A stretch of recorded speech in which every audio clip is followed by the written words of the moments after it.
बच्चों, आज जिस विषय पर हम बात करेंगे वह है कृषि प्रदेशों का सीमांकन। लेकिन वह सीमांकन किसके द्वारा दिया गया है? विटलसी नामक एक विद्वान के द्वारा दिया गया है। हमने पहले भी बताया था कि कृषि प्रदेशों का जो सीमांकन है वो अलग अलग विद्वानों द्वारा किया गया है। किसी ने फसलों को आधार मानकर कृषि प्रदेशों का निर्धारण किया है, तो किसी ने कृषि की विधियां, किसी ने जोत का आकार, किसी ने भूस्वामित्व के आधार पर कृषि प्रदेशों का निर्धारण किया है। तो आज हम बात कर रहे हैं विटलसी के कृषि प्रदेश के सीमांकन के आधार की। एक विटलसी जो विद्वान है, उस विद्वान ने जो कृषि प्रदेशों का निर्धारण किया है, तो कृषि प्रदेशों का निर्धारण करने के लिए उसने कौन से आधार, कौन से पैरामीटर्स को लेकर के कृषि प्रदेशों का सीमांकन यानी निर्धारण किया है। सन 1936 में डॉक्टर विटलसी ने संसार को कृषि प्रदेशों में विभाजित किया था। ये टॉपिक बहुत इंपॉर्टेंट है क्योंकि ये एग्रीकल्चर में कृषि प्रदेशों वाला टॉपिक है। जो अब इसमें विटलसी ने विश्व को 13 कृषि प्रदेशों में विभाजित किया, इसलिए विटलसी का कृषि प्रदेशों के का सीमांकन और विश्व विटलसी की कृषि प्रदेश एक इम्पॉर्टेंट टॉपिक है। सन 1936 में मैंने आपको बताया कि विटलसी ने संपूर्ण विश्व को कृषि प्रदेशों में विभाजित किया था। उन्होंने बताया था कि कृषि की विविधता दो कारकों की अंतरक्रिया का परिणाम होती है। एक होता है भौतिक कारक, जिसके अंतर्गत हम जलवायु, मिट्टी, धरातल एवं जल प्रवाह को लेते हैं। दूसरे वर्ग में मानव को शामिल किया जाता है, जैसे जनसंख्या का घनत्व, तकनीकी विकास, प्रादेशिक परंपरा आदि को रखा जाता है। विटलसी ने कृषि प्रदेशों का विभाजन जो किया, उसके सीमांकन के निम्नलिखित आधार थे। पहला था फसल पशु संयोजन या कृषि उपज एवं पशुओं की स्थिति। फसल पशु संयोजन का मतलब है यहाँ पर कि कौन कौन सी फसलों के साथ साथ कौन कौन से पशुओं को पाला जा रहा है। मान लीजिए किसी प्रदेश में गेहूं की खेती हो रही है और गेहूं के साथ गाय और बकरी को पाला जा रहा है, तो विश्व में जहाँ जहाँ पर भी गेहूं की खेती हो रही है और वहाँ पर गाय और बकरी को पाला जा रहा है, तो वो सब एक ही प्रदेश बन जाएंगे। मान लीजिए कहीं चावल की खेती हो रही है और चावल के साथ वहाँ पर बैल और भेड़ को पाला जा रहा है, तो ये विश्व के इस तरह के क्षेत्र जितने भी होंगे वो आपस में एक कृषि प्रदेश बन जाएंगे। तो विटलसी ने कृषि के अंतर्गत फसल उत्पादन के साथ साथ पशुओं की स्थिति को भी अपने वर्गीकरण का आधार माना है कि फसल का तो उत्पादन हो ही रहा है, लेकिन उसके साथ साथ कौन कौन से पशु पाले जा रहे हैं। उनके मतानुसार दोनों का अंतर संबंध कृषि क्षेत्रों में दिखाई देता है। भौगोलिक वातावरण की दशाओं द्वारा यह निर्धारित होता है कि किस प्रदेश में फसलों एवं पशुओं का क्या संयोजन संभव हो सकता है। विटलसी ने 5 वृहद संयोजनों का उल्लेख किया है। अब आप ये देखिए कि विटलसी ने बताया कि फसलों के साथ कौन कौन से पशु पाले जा रहे हैं और उसी को आधार मान करके कृषि प्रदेशों का निर्धारण किया जा सकता है। अब उसने 5 पार्ट करे हैं इसके फसल और पशु संयोजन के। पहला है पशुपालन प्रधान क्षेत्र।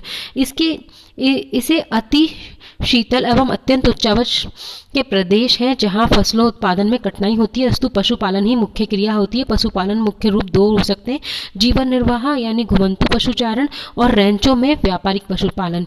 अब ये कह रहे हैं कि एक प्रधान पशुपालन क्षेत्र होगा जहां पर क्या होगा कि कृषि करने में कठिनाई होती है, फसलों का उत्पादन हो नहीं सकता। ऐसे क्षेत्रों में पशुपालन मुख्य क्रिया होती है और वहां पर पशुपालन 2 रूपों में हो सकता है। एक तो जीवन निर्वाह के लिए या घुमंतु पशुचारण हो सकता है और दूसरा रैंचों में व्यापारिक लेवल पर पशुपालन। दूसरा इन्होंने कहा मुख्य फसल उत्पादन के प्रदेश, जहां पशुपालन कम अथवा नहीं होता है। ऐसे क्षेत्रों में भी ताप और वर्षा की विभिन्नता के कारण फसलों के प्रकार एवं कृषि की गहनता में काफी अंतर होता है। आर्द्र भागों में चावल प्रमुख फसल है, परंतु अन्यत्र विविध प्रकार की फसलें पैदा होती हैं। इस आधार पर फसलों उत्पादन के भी 2 प्रकार हो सकते हैं, चावल प्रधान गहन जीवन निर्वाह कृषि और चावल रहित या चावल विहीन गहन जीवन निर्वाह कृषि। तीसरे वर्ग में उन्होंने कहा कि प्रमुख फसल उत्पादन के प्रदेश तो हैं, किंतु भौगोलिक परिस्थितियां केवल कुछ फसलों के लिए उपयुक्त है। इसमें व्यापारिक अन्न प्रदान कृषि और रोपण कृषि को शामिल किया जाता है। चौथा इन्होंने कहा फसलों और पशुओं के लगभग बराबर महत्व वाली कृषि यानी मिश्रित कृषि का चौथा संयोजन बोला। और 5वां इन्होंने बोला आर्द्र अक्षांशीय आर्द्र प्रदेशों में दूध वाले जानवरों को पालकर डेयरी फार्मिंग की जाती है। तो आपको समझ समझ में आया कि विटलसी ने कृषि प्रदेशों के सीमांकन का पहला आधार माना था फसल और पशु संयोजन, मतलब कौन सी फसल के साथ कौन से पशुओं को पाला जा रहा है उसके आधार पर भी हम कृषि प्रदेशों का निर्धारण कर सकते हैं। अब इन्होंने फसल पशु संयोजन को भी 5 वर्गों में विभाजित कर दिया। पहला है पशुपालन प्रधान क्षेत्र, इसका मतलब कि जहां पर फसलों उत्पादन नहीं हो रहा है, केवल पशु ही पाले जा रहे हैं। और उन्होंने इसको भी 2 भागों में बांटा कि जीवन निर्वाह या घुमंतु पशुचारण भी हो सकता है, और दूसरा रेंचों में बड़े बड़े फार्म के अंदर व्यापारिक कॉमर्शियलाइज भी हम पशुपालन कर सकते हैं। दूसरा इन्होंने इसी फसल संयोजन में बाना मुख्य फसल उत्पादन प्रदेश। इन्होंने कहा कि जहां पर पशु तो बहुत कम होते हैं या होते ही नहीं है, परंतु ताप और वर्षा की विविधता के कारण फसलों का उत्पादन किया जाता है, परंतु ताप और वर्षा की विभिन्नता के कारण फसलों के प्रकार में और फसलों के उत्पादन की गहनता में भी काफी अंतर पाया जाता है। जैसे अगर हम देखें आर्द्र भाग होंगे तो वहाँ चावल की खेती होगी, लेकिन आर्द्र भाग नहीं है तो वह अन्यत्र प्रकार की कृषि की जाएगी। तो इस आधार पर भी उन्होंने फसलों को 2 भागों में बांट दिया, चावल प्रधान कृषि प्रदेश और चावल विहीन कृषि प्रदेश। तीसरा फिर इन्होंने बांटा कि फसलों का उत्पादन ही मुख्य होता है, भौगोलिक परिस्थितियां, लेकिन भौगोलिक परिस्थितियां कुछ ही फसलों के लिए उपयुक्त होती है। ऐसे स्थान में देखें तो व्यापारिक अन्न प्रधान कृषि और रोपण कृषि ये भाग आ जाएंगे इसके। और चौथे में उन्होंने बोला मिश्रित कृषि, जिसमें क्या होगा, कृषि के साथ पशुपालन भी किया जाएगा। ये उन्होंने चौथा संयोजन बताया था। 5वां संयोजन उन्होंने बताया कि जो मध्य अक्षांश वाले आर्द्र प्रदेश है वहां पर दूध वाले जानवरों को पालकर भी डेयरी फार्मिंग की जाती है। तो ये था विटलसी के कृषि प्रदेश का पहला आधार। उसके बाद में आता है कृषि के प्रकार। संसार के विभिन्न देशों में विभिन्न प्रकार की कृषि की जाती है। कृषि के ये प्रकार शुष्क, आर्द्र, सिंचित हो सकते हैं। कहीं ये कृषि प्राचीन हलों द्वारा की जा सकती है तो कहीं मशीनों के द्वारा संपन्न होती है। कहीं ये सघन बसे क्षेत्रों में गहन प्रकार की कृषि होती है तो कहीं विरल जनसंख्या वाले क्षेत्रों में विस्तृत कृषि की जाती है।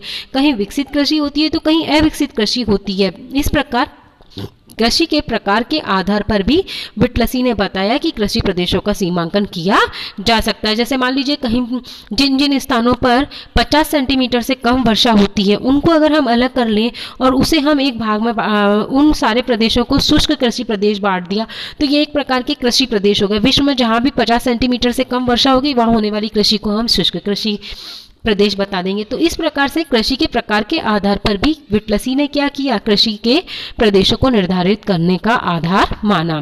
तीसरा आता है निवेश, यानी पूंजी, श्रम और संगठन के उपयोग की गहनता एवं उत्पादन। अब यानी हम जो निवेश कर रहे हैं, हमारी जो कृषि है उसमें हमारा जो निवेश है, पूंजी का निवेश है चाहे श्रम का निवेश है, उसके आधार पर कृषि प्रदेशों का निर्धारण किया जा सकता है। विटलसी के अनुसार निवेशों के उपयोग की गहनता का सीधा संबंध कृषि की विधि से है। सामान्यतः मशीनों, उर्वरकों एवं श्रम का उपयोग बढ़ने से उत्पादन बढ़ता है, परंतु अनुकूल दशा के बाद घटते लाभ का नियम लागू होने लगता है। निवेशों के उपयोग एवं उसकी गहनता की दृष्टि से 3 प्रकार हो सकते हैं। पाश्चात्य देश, जिसमें अधिकतर कार्य मशीनों द्वारा किया जाता है क्योंकि वहां पर श्रम की कमी होती है और प्रति व्यक्ति उत्पादन तो अधिक होता है परंतु प्रति इकाई क्षेत्र अपेक्षा कम होता है। हाँ, अब पाश्चात्य देशों में कृषि कैसे की जाएगी, अधिकतर मशीन से की जाएगी क्योंकि वहां पर श्रमिक कम है, पॉपुलेशन कम है, तो प्रति व्यक्ति उत्पादन कैसा होता है, ज्यादा होता है। प्राच्य देश में पारिवारिक श्रम की मदद से गहन कृषि की जाती है। भूमि की प्रति इकाई पर अधिक उत्पादन होता है परंतु श्रम की अधिकता के कारण प्रति व्यक्ति उत्पादन कम हो जाता है। प्राचीन देशों में जो परंपरागत तरीके से कृषि की जाएगी, परिवार के सारे सदस्य मिलकर कृषि करेंगे, गहन कृषि की जाएगी, लेकिन श्रम की अधिकता के कारण प्रति व्यक्ति उत्पादन कम होता है। अफ्रीकी, लैटिन अमेरिका और एशिया के पिछड़े देश, जहां पिछड़े कृषि के तरीकों और अपरिष्कृत उपकरणों के उपयोग के कारण उत्पादन बहुत कम और अनिश्चित होता है। तीसरा है अफ्रीकी और लैटिन अमेरिका के या एशिया के पिछड़े हुए देश, जहां पर कृषि की बहुत ज़्यादा नवीन तकनीकी विकसित नहीं हुई है, वहां पर उत्पादन या तो बहुत कम होता है या अनिश्चित होता है। तो यह निवेश के आधार पर विटलसी के कृषि प्रदेश है। चौथा आता है कृषि उत्पादों का वितरण एवं उपभोग, कि अब जो कृषि का उत्पादन हुआ है उसका वितरण किस रूप में हो रहा है और उनका उपभोग किस तरह से किया जा रहा है, उसके आधार पर भी हम कृषि प्रदेशों का निर्धारण कर सकते हैं। सकते हैं। तो विटलसी ने कहा कि कृषि के उत्पादन के दो लक्ष्य हो सकते हैं, एक किसान अपनी आवश्यकता की पूर्ति के लिए कृषि करता है अथवा दूसरा उसका मुख्य उद्देश्य व्यापार हो सकता है। या तो कृषि किसके लिए की जाएगी, किसान अपनी आवश्यकता के लिए करे या व्यापार के लिए कृषि करे। कृषि उपयोग के उपभोग के आधार पर भी कृषि क्षेत्रों में भिन्नता मिलती है। कहीं कृषि की उपज अथवा खाद्यान्न केवल स्वावलंबी उपयोग यानी जीवन निर्वाह के लिए पैदा की जाती है, तो कहीं व्यापारिक उपयोग के लिए कृषि की जाती है। इस आधार पर भी हम कृषि क्षेत्रों का, कृषि प्रदेशों का निर्धारण कर सकते हैं। विटलसी के अनुसार मतलब अगर कृषि का उत्पादन आप जीवन निर्वाह के लिए कर रहे हो तो इस आधार पर भी कृषि प्रदेशों को बांट सकते हैं, और यदि आप जो कृषि को व्यापारिक उपयोग के लिए कर रहे हो तो इस आधार पर भी कृषि प्रदेशों का सीमांकन किया जा सकता है। संरचना अथवा फर्म के भवन की रूपरेखा। कृषि कार्य में प्रयोग होने वाले पशुओं को रखने तथा अनाज के संरक्षण में प्रयोग होने वाले भवनों में भी कृषि क्षेत्रों में काफी अंतर मिलता है। डेयरी क्षेत्र में भवनों और मिश्रित कृषि वाले क्षेत्रों की बिल्डिंग में सुस्पष्ट अंतर दिखाई देता है। इसी तरह कपास क्षेत्र और गन्ना क्षेत्रों अथवा पाश्चात्य एवं प्राच्य देशों में कृषकों के भवनों की संरचना में भी काफी अंतर पाया जाता है। इस आधार पर भी कृषि क्षेत्रों को वर्गीकृत किया जा सकता है। अब भवन की जो कृषि करने वाले हैं, अब कृषक जो है वो जहाँ पर अपने पशुओं को रखते हैं, जहाँ पर अपना अनाज रखते हैं, उनमें प्रयोग होने वाले भवन किस प्रकार के हैं, उनकी भिन्नता के आधार पर भी हम क्या कर सकते हैं, कृषि प्रदेशों का निर्धारण कर सकते हैं। जैसे अगर हम देखें डेयरी क्षेत्रों में जो भवन होंगे वो बिल्कुल अलग प्रकार के होंगे, लेकिन मिश्रित कृषि क्षेत्रों में जो भवन होंगे वो बिल्कुल अलग प्रकार के होंगे, वहाँ की बिल्डिंग बिल्कुल अलग प्रकार की होंगी। इसके आधार पर भी हम कृषि प्रदेशों का सीमांकन कर सकते हैं। तो ये जो सारा सीमांकन हमने आज डिस्कस किया है कृषि प्रदेशों का, वह सीमांकन किसके आधार पर है, विटलसी के कृषि प्रदेश के आधार पर है।